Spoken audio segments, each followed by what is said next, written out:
Captain उदाजीराव Nikam आणि सर्व सन्माननीय ढवळेताई, वीर पत्नी, वीर माता, सन्माननीय मेहरबान उभे राहा.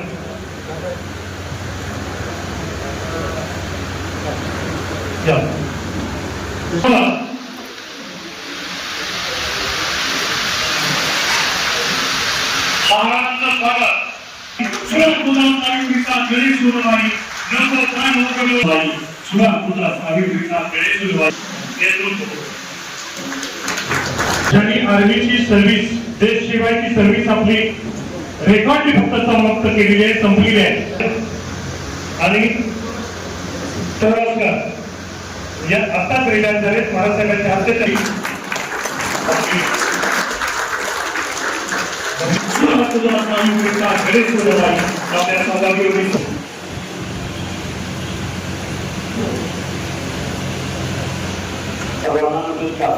त्या ठिकाणी जास्त वेळ दिला त्याबद्दल मी आपल्या सर्व माजी सैनिकांच्या वतीनं त्यांचं सर्वप्रथम मी धन्यवाद व्यक्त करतो.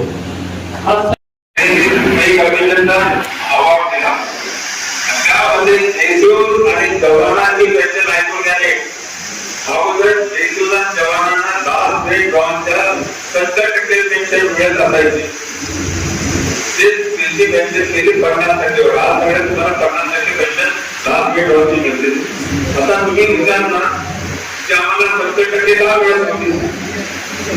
कारण आपण काय होतं, जवान कधी जवान म्हणजे जरूर असतो ना. जेव्हा तारुण्यात जो व्यक्ती येतो तेव्हा जेव्हा पेन्शन चालून त्याची मुलं छोटे असतात, आई वडील चांगले जरूर असतात, शेती काम सगळ्या गोष्टी होत असतात.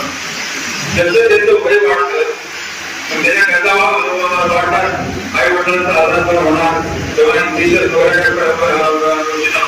मुलांचा शिक्षणाचा खर्च सिव्हिलियन लोकांना त्यांना 35% लाभ पेड पेन्शन मिळत असेल. किती? आता तुम्ही म्हणा त्यांना 35% का? सिव्हिलियन लोक त्यांनी 60 वर्षाच्या वयात रिटायर होतो. जेव्हा तो रिटायर असतो त्याला सगळ्या जिम्मेदाऱ्या संपलेल्या असतात. मग त्याला 50 वर आणलं, आपल्या लोकांना काय केलं? आपल्याला 50 वर आणलं 70 वर. आता मला सांगा आपल्यावर अन्याय तो केला का नाही? आणि आपण सहज केलो. जेव्हा मोदीजींचं पहिल्या वयामध्ये त्याचं नाव काय झालं की भारताचे पंतप्रधानचे उमेदवार होते आणि पहिली रॅली त्यांनी 2015 रिवार्ड हरियाणामध्ये घेतली. त्यांनी तेव्हा सांगितलं की हमारे सरकार आने के बाद हम वन टाइम पेंशन देंगे. आणि ते सरकार सत्तेवर आल्यानंतर पावलं उचलली गेली. आता तुम्हाला थोडं सांगतो इतक्या वर्षापासून मिळत आहे. मागचं गव्हर्नमेंट मनमोहन सिंगचं दादा आता बजेट मध्ये शेवटच्या बजेट मध्ये 500 कोटीची तरतूद केली पेन्शनसाठी. तर बघा मोदी एक साईड आहे ना, 1 लाख कितीतरी करताना 500 कोटी मध्ये किती आमचे कर्ज मागे असते का? माझा प्रश्न असा आहे, आपल्यावर इतक्या वर्षी स्वातंत्र्य पासून अत्याचार करत गेले त्या पक्षाला तो निवडून द्यायचं का? आता फक्त जुनी काय म्हणून चालणार नाही. आज आपण आपल्या स्वार्थासाठी असतात आपण म्हणतो की आपल्या सैनिकांच्या अत्याचार होतात, पण देशाची किती प्रगती झाली पाहिजे. आज दोघं रिटायर होऊन त्याला विचारा का त्याच्यामध्ये किती बदल आहे. मी 87 मध्ये सोडून आलो, ठीक आहे. तेव्हापासून आता आम्ही त्या इव्हेंटला जात असतो, इतके बदल इक्विपमेंट मध्ये तयार झाला होतो, ठीक आहे. आज मध्ये राशन क्लोथिंग क्लोथिंग असायचं. 84 मध्ये पहिल्या वेळेला गावागावात झालं आपलं गाव मेहतूर त्यानंतर पहिली टोळी गेली होती. माझे बॅचमेट होते ते रिटायर झाले संजय पंकानी तेव्हा होते. त्यांनी पहिली टोळी उठून त्याला वरती टाकून आले हेलिकॉप्टर. नंतर ते टाकून पाहिजे का पाकिस्तानला ते तिथं कब्जा करणार होते. ते वाटतं ते आपल्याला खबर लागली होती तेव्हा परिस्थिती होती. आता या काळात 20-25 वर्ष काळात तुम्ही नेटवर्क कामाला असतात कथेवर तुम्ही पाठवून म्हणता तेव्हा आपल्याला फायदे झालेले आहेत. त्याच्यात 8 वर्ष लागायचं फायदा झाला तिथं तुम्ही 2 तासात पोहोचताय. आणि कसं झालं आज सरकार आल्यानंतर सगळं परिवर्तन घडलेलं आहे.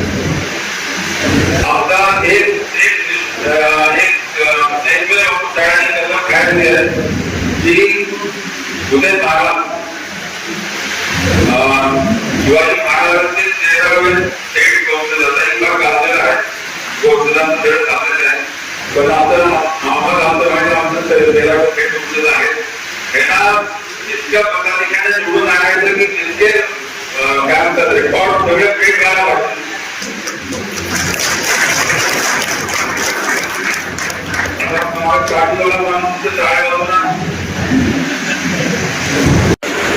छत्रपती शिवाजी महाराजांना विनम्र अभिवादन करतो आणि या ठिकाणी आवर्जून मला सांगायचं वाटतं की हा देश जर सुरक्षित असेल आणि ह्या देशातले नागरिक जर सुरक्षित असतील त्याची संपूर्ण कशामुळं तर सगळ्यात तुमच्यासारख्या जवानांमुळं देशातल्या संपूर्ण आर्म फोर्सेसमुळं हा देश सुरक्षित आहे.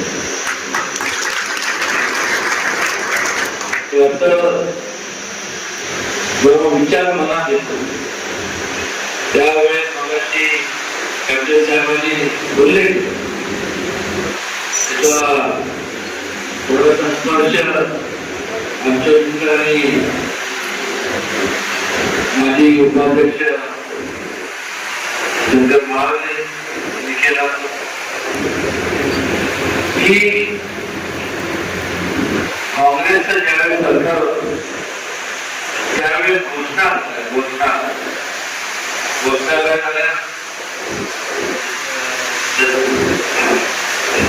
गरीबी हटाओ देश बचाओ. दुसऱ्या काय घोषणा झाल्या जय जवान जय किसान.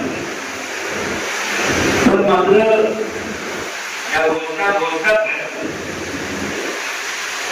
त्यावर कुठल्या प्रकारची अंमलबजावणी झाली नाही आणि म्हणून काय पाहिलं मिळतं त्या काळात मोठ्या प्रमाणावरती घोषणाचं साम्राज्य पसरलं आणि त्यातूनच मोठ्या प्रमाणावरती लोकांचा ज्या अपेक्षेने आणि विश्वासाने लोकांनी काँग्रेसला मतदान केलं त्याच लोकांनी दुर्लक्ष केल्यामुळं त्यांचे न्याय त्यावेळी हक्क मिळत नव्हते. त्यामुळं लोकांनी स्वतःच्या न्याय हक्कासाठी देशभरातून आवाज उठवला आणि आवाज उठवल्यानंतर काय झालं तर त्यांचा एमर्जन्सी लागू केली आणि एमर्जन्सीचा आकार घेऊन संपूर्ण देशाच्या तुमच्या नागरिकांना नामण्याचं काम केलं. त्यांना जेलमध्ये टाकण्यात आलं. पण मात्र जेव्हा विचाराने प्रेरित लोक उठतात तेव्हाच परिवर्तन. 1804 शिवाजी महाराजांनी सर्व परकीय आक्रमण होत होते. लोकांना ते अन्याय होत होता. सर्व लोकांना सर्व भाव समतेचा विचार दिला. लोकांना एकत्र केलं आणि मग त्यातूनच स्वराज्याची स्थापना झाली. त्याच्यात तुम्ही आम्ही आज गुलामगिरी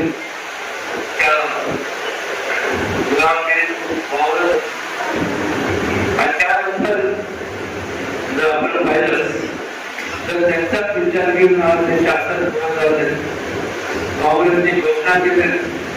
तर मात्र गरिबी हटाओ देश बचाओ गरिबांच्या बद्दल त्यांच्या सक्षमीकरणाच्या बद्दल विचार कोणी केल्यानंतर भारतीय जनता पक्ष आणि मित्र पक्षाचं जे शासनाने देश गेलं.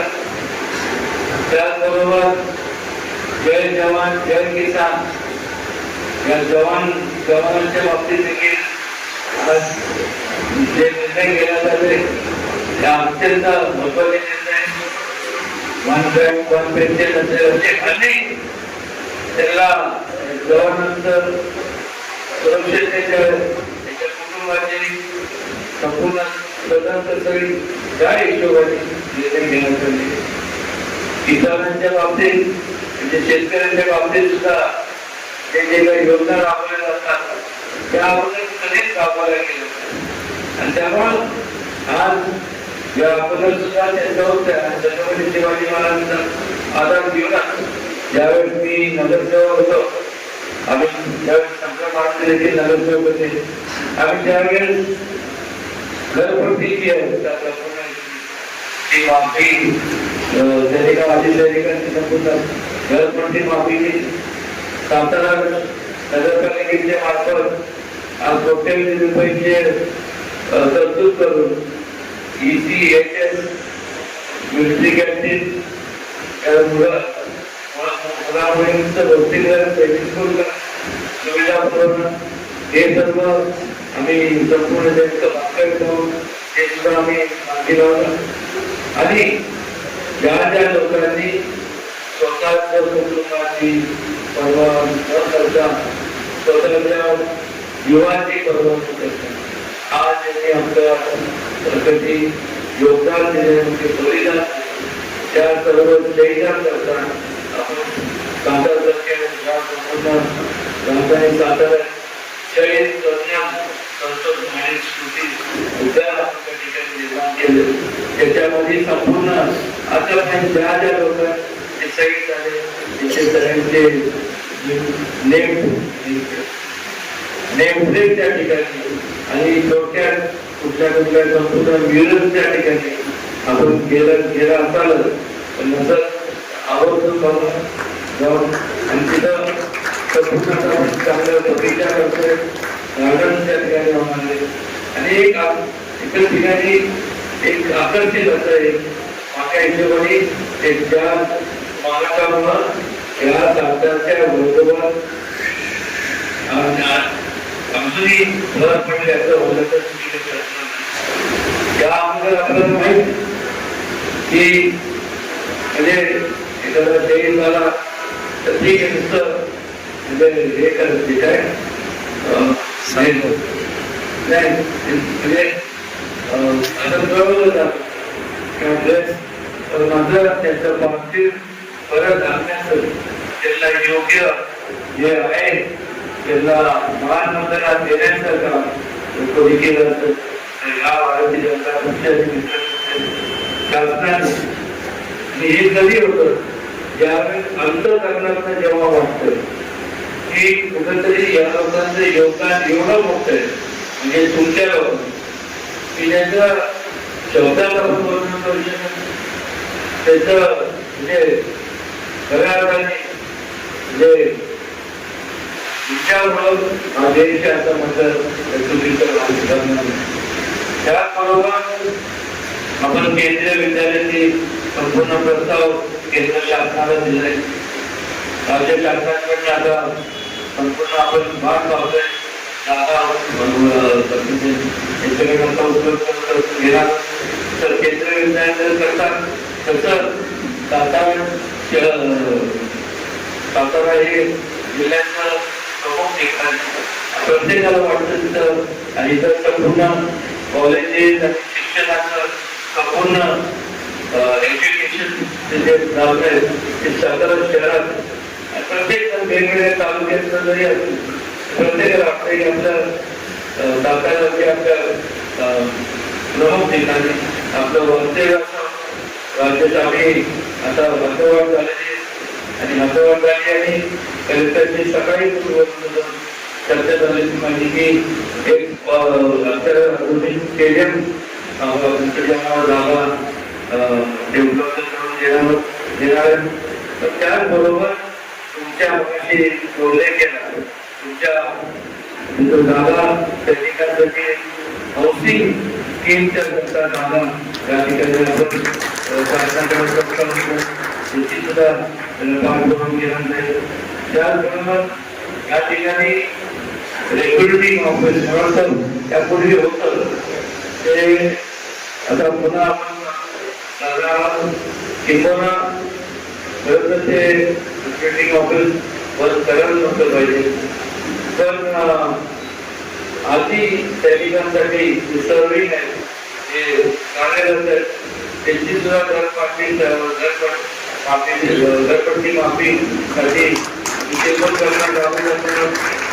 कोर्टामध्ये मला असं समजलं कोणतरी जे नाव काय बघा कल्याणी गांधीजीचं नाव आणि त्यांनी काय कल्याण केलं तर लोकांचं नुकसान केलं. त्यांनी मोठ्या प्रमाणात माते सुद्धा संपूर्ण माजी सैनिकांचे जे पैसे त्यांनी संपूर्ण त्याचे काय केले मला तुमचं सांगितलं. पण निश्चितपणे जरा हे गौरव कमी झाल्यानंतर त्या कल्याणीचं व्यवस्थित आपण तिथं कल्याण करूया आणि तुम्हाला निश्चितपणे मी करेन. हे करत असताना कर्नल आणि साहेबांची आठवण येते. म्हणजे त्यांनी तुमच्याकडे विचार होता की सैनिक हा जोपर्यंत सर्विंग असतो तोपर्यंत संपूर्ण सगळं बाकी चालू होतं त्यांचे फॅसिलिटी चालू असतात. पण मात्र रिटायरमेंट नसतं किंवा त्यांचा कुठेतरी त्यांचा एखादा उद्योग सुरू करण्याकरता आणि त्याचा वापर करण्याकरता त्या काळात या संपूर्ण देशाची पहिली सैनिक बँकची स्थापना कर्नल विक्रम साहेबांनी केली आणि हा विक्रम साहेब हे चांगल्या पद्धतीने